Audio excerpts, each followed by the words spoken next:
Good evening from the Dove Newsroom at this hour. I'm Demity Soto. It is now known that one of the victims of the London knife attack was an American woman. Apparently, she was selected at random, as were the others. Authorities at this point do not have any evidence that point to any radical terrorism, and right now this is considered an act of random violence.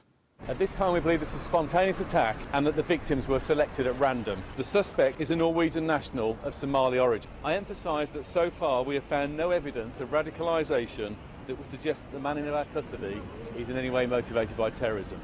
The suspect identified remains at large and under investigation. British authorities are seeking neighboring countries' border enforcement to help prevent fleeing to another country.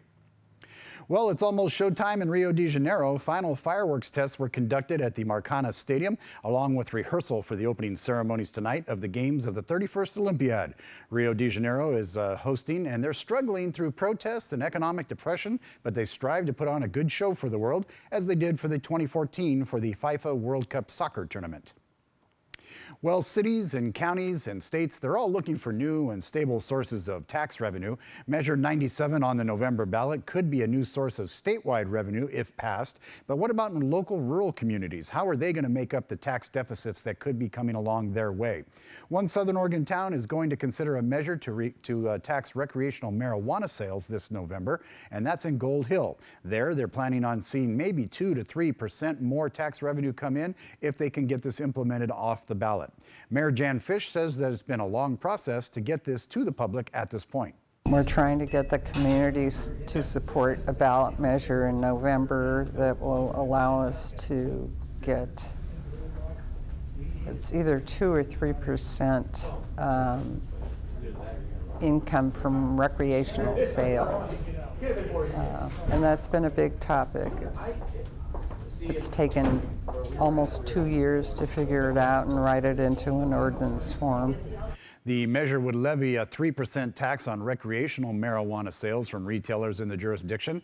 Last year, Gold Hill removed a tax on medical marijuana as it was deemed unethical to tax a medicinal purpose product. All right, let's take a look at our regional weather forecast. And as we do, we start off with Northern California, 55 overnight, and we'll see really nice clear skies. A couple clouds roll in, a very slight chance of some showers tomorrow. High of about 89 degrees. Temperatures overnight throughout the weekend in the low to mid 50s, and we'll see 88 on Sunday with plenty of sunshine. As we look at the Klamath Basin, clouds for the next couple days tonight, low of 47 with some clouds, very slight chance of some showers. Tomorrow getting up to 82, again that slight chance continues, but then sunshine comes in, 78 degrees on Sunday and a low of 45 overnight. And the Oregon coast, clouds, clouds, and clouds, middle 50s temperatures kind of throughout the evenings, and 69 both on Saturday and Sunday.